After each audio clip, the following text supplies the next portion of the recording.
ते मारहाण पाहिली तुम्ही आता जनावरासारखं मारलं त्यांना. कसली मस्ती यांना. एक अधिकारी इथं दिसत नाही. यांना तातडीने यांच्यावर कारवाई झाली पाहिजे. परंतु ह्या पद्धतीने जर मारत असतील ना, ही पोलिसांची झालेली मस्ती आहे. आज मतमोजणी आहे, इथं मतदान करायचं नाहीये. कळत कसं नाही या लोकांना. आणि ते प्रतिनिधी आहे, त्यांच्याकडे आय कार्ड आहे. आय कार्ड आलं, काउंटिंगला चाललेत ते. एवढा सेन्स नसा या पोलिसांना. एवढं कळू नये यांना. ते मारहाण पाहिली तुम्ही आता जनावरासारखं मारलं त्यांना. कसली मस्ती यांना. सीपी म्हणतो माझा डीसीपी इथं आहे, डीसीपी म्हणतो एसीपी इथं आहे. एक अधिकारी इथं दिसत नाही. यांना तातडीने यांच्यावर कारवाई झाली पाहिजे. आता मी मुख्यमंत्र्याला तर बोलणारच आहे मी आता. परंतु ह्या पद्धतीने जर मारत असतील ना, ही पोलिसांची झालेली मस्ती आहे. ही मस्ती कुठेतरी उतरली पाहिजे. हे माझे महापौर आहेत, त्याचा हातपाय हे बघा काय आहे, फ्रॅक्चर आहे तो. काय झालं काय. मतदान करायला चालले होते ते. मग मोजणीचा टाइम आहे ना. तुम्ही पोलिसांची मस्ती म्हणताय. एवढ्या मोठ्या संख्येने इथं आलेत, कायदा सुव्यवस्था राखण्याची त्यांची जबाबदारी आहे ना. काय करतायत ते जाऊन बघा. ते कशा साईडला उभे आहेत सगळे. अहो मतमोजणीच्या वेळेला सगळीकडून बॅरिकेड लावलेले आहे, बरोबर आहे. सामान्य माणसाला प्रवेश नाहीये. मग असं असताना जे प्रतिनिधी आहेत ज्यांच्याकडे आय कार्ड आहे, त्यांनी आतमध्ये यायला आणि त्यांना जायला तुम्हाला मज्जाव कसा करू शकता तुम्ही. ही कोणती मस्ती आहे तुमची.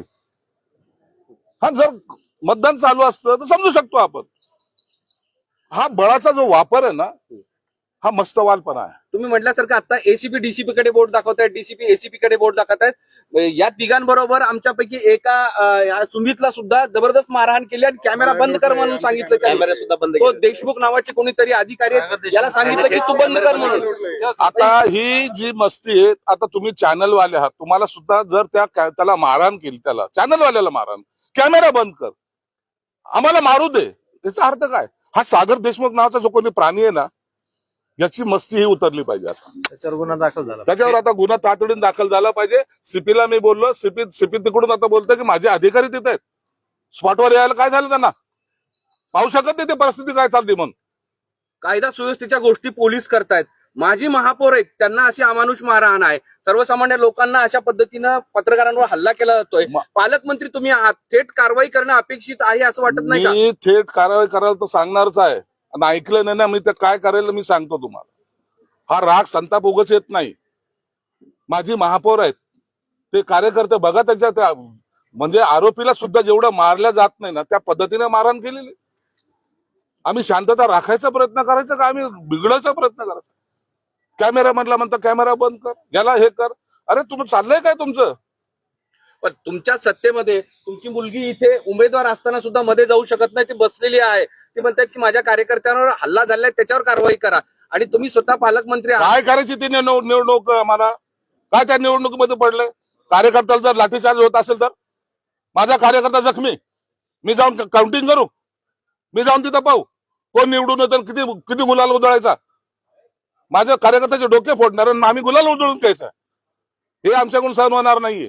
ते अतुलकर नावाचे डीसीपी आहेत, ते पण काही बोलला तयार नाही. ते म्हणतात की मला माहिती घेऊ द्या. माहिती कसली घेणार आहेत असा प्रश्न आम्हालाही पडलेला आहे. हे जे ना हे ठरवून काही लोकांनी आता केलेले तर शब्द मी वापरला असता तर पुन्हा तुम्ही मला की जीप सटकली म्हणून. या अशा पद्धतीने आम्ही आयुष्यभर इलेक्शन लढत आलेलो आहे. अनेक निवडणूक आम्ही लढल्यात, पण अशा पद्धतीने झालेलं आम्ही कधी पाहिलं नाही. काउंटिंगच्या दिवशी लाठीचार्ज असता कधीच नाही, इतिहासामध्ये कधी झालेला नाही. आणि धक्कादायक म्हणजे जिथे काउंटिंग साठी जे लोक बाहेर गर्दी करतात तिथे एकही पोलीस नाही. म्हणजे किती वाईट अवस्था आहे. रस्त्यावर लोकांना जाता येत नाही, प्रचंड गर्दी आहे. जालना रोडवर एसएमएसच्या समोर गर्दी आहे, तिथे कोणीच नाहीये, तिथे पोलीस नाही. सर्वसामान्य लोकांना प्रचंड त्रास होत आहे आणि इथे मात्र मोठी गर्दी करतायत. आमच्या आयुक्त तिथून मॉनिटरिंग करतात, मॉनिटरिंग बसल्या ठिकाणून मॉनिटरिंग करतात. अरे फिरा ना रस्त्यावर तुम्ही. काय तुम्हाला काय झालंय काय तुम्हाला. रस्त्यामध्ये लोकांना त्रास होतोय. काही म्हणजे काही हितचिंतक असतात ते तिकडे गर्दी करतायत, ट्रॅफिक जाम झालेली, शहराचा बोजवारा उडत चाललेला आहे आणि पोलीस आपल्या मस्तीत आहे. इतकं संवेदनशीलपणा शहरामध्ये दिसतं. संवेदनशील केंद्र सांगतायत आणि काहीतरी अनुचित होऊ शकतं असं असताना सुद्धा इतकी बेपर्वाई पोलीस करतायत. तर त्यावर आता तुम्ही पालकमंत्री म्हणून शेवट काय सांगाल? मी मुख्यमंत्र्यांना बोलणार आहे, उपमुख्यमंत्र्यांना बोलणार आहे आणि यांच्यावर कारवाई. मला हा निवडणूक हा आमचा विषय नाही. निवडणूक जिंकेल कोण हारेल कोण हा विषय आमच्याकडे नाही. कार्यकर्त्याला झालेला अमानुष मारहाण हा आता आमचा प्रमुख विषय असणार. मात्र म्हणून कार्यकर्त्याला कमीत कमी 100 पेक्षा अधिक पोलीस त्या ठिकाणी होते. आम्ही घटनास्थळी होतो आणि त्यांनी घेरून मारहाण मारलं. केली. घेरून मारलं सगळे. अहो, गुन्हेगार खाली असल्यासारखं पाडून मारतं मारलं ना. त्या ठिकाणी. मी स्वतः घरी बसलेलो होतो. चला काउंटिंगला जात आहेत, होईल जे काही निकाल लागायचा लागेल, आपण नंतर भेटूया. अहो 100 पोलीस आता तुम्ही स्वतः पाहिले ना. आता चॅनलवाले जेव्हा पाहतायत आता याला डिनाय कसा करेल आता. त्यामुळे कॅमेरा त्यांनी जाणून संपूर्ण कॅमेरे बंद केले आणि घेरून मारलंय खाली पाडून एकदम असं. विकास जैन यांना घेरून मारलंय. आम्ही घटनास्थळी होतो सगळे. हे घटनास्थळी आता हे तुम्ही आय विटनेस आहात. चीड काय येते ना, यामुळे येते चीड. पोलीस कुणाचे असू, सरकार कुणाचं असू, तुम्ही तुमचं कर्तव्य बजावताना नेमक्या कोणत्या ठिकाणी बजवायचं हे समजलं पाहिजे ना. मर्दुमकी इथं काय दाखवतात, त्या ड्रग्स वाल्याकडे दाखवा ना, दारूच्या अड्ड्यावाल्याकडे दाखवा ना, गुड्डाकडे दाखवा ना, त्या टायमाला बलात्काराकडे दाखवा ना, त्या टायमाला शेपूट घालताच आले आणि अशा टायमाला मर्दुमकी दाखवता कार्यकर्त्यावर. हे सगळे हप्तेखोराची चाललेली मस्ती. जाणीवपूर्वक तुमच्या टार्गेट करत पदाधिकाऱ्यांनी असतात. जबाब देखील त्यामुळेच विचारला आता पदाधिकाऱ्यांनी. पालकमंत्री जाणीवपूर्वक टार्गेट करतात असं वाटतं. हे सगळं ठरवून पोलिसांची पोलीस करतायत. मस्ती याशिवाय दुसरा शब्द नाही याला. मी पुन्हा सांगतो, काउंटिंगच्या दिवशी अशा अंतही बूथच्या आतमध्ये ज्यांच्याकडे आय कार्ड आहे, ज्यांना प्रवेश दिला जातो, त्यांच्यावर लाठीचार्ज करणं हे अमानुषपणा आहे. ज्या पद्धतीने माजी महापौर विकास जैन आणि इतर आमच्या कार्यकर्त्यांना मारलेलं आहे अक्षरशः ढोरागुरासारखं, ती गोष्ट सहन करण्याच्या पलीकडची आहे. बरं सर, शेवटचा प्रश्न असा आहे की आता हे सगळे बसलेत, स्वतः उमेदवार खाली बसलेत, त्यांचं म्हणणं आहे की कारवाई होईपर्यंत आम्ही उठणार नाही. हे किती वेळ चालणार आहे? कारवाई झाल्याशिवाय आम्ही तिथून त्यांना ते हलणार नाहीत. आता मी सीपीशी बोललो, सीपी फोन कट करतोय. म्हणजे आताही त्यांना उत्तर देण्यासाठी त्यांच्याकडे जागा नाही हे निश्चित आहे. तुम्ही जाणार आहे त्यांच्याकडे आता का? नाही, मला जावंच लागेल. मला जावं लागेल आता. मी या कार्यकर्त्याला वाऱ्यावर सोडू शकत नाही. आम्हाला निवडणुकीपेक्षा कार्यकर्ता महत्वाचा आहे. तुमच्या कार्यकर्त्यांनी त्या अधिकाऱ्यांना घेरवा देखील घातला होता. जाब विचारण्याचा प्रयत्न केला होता, मात्र त्या ठिकाणून पळ काढणार आहे. पळून गेले सर्व. आता पाहतो मी काय करायचं.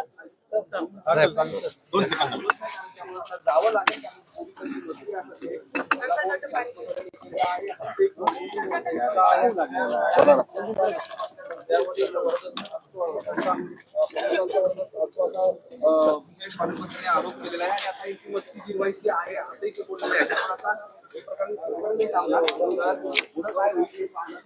बसा बसा सगळं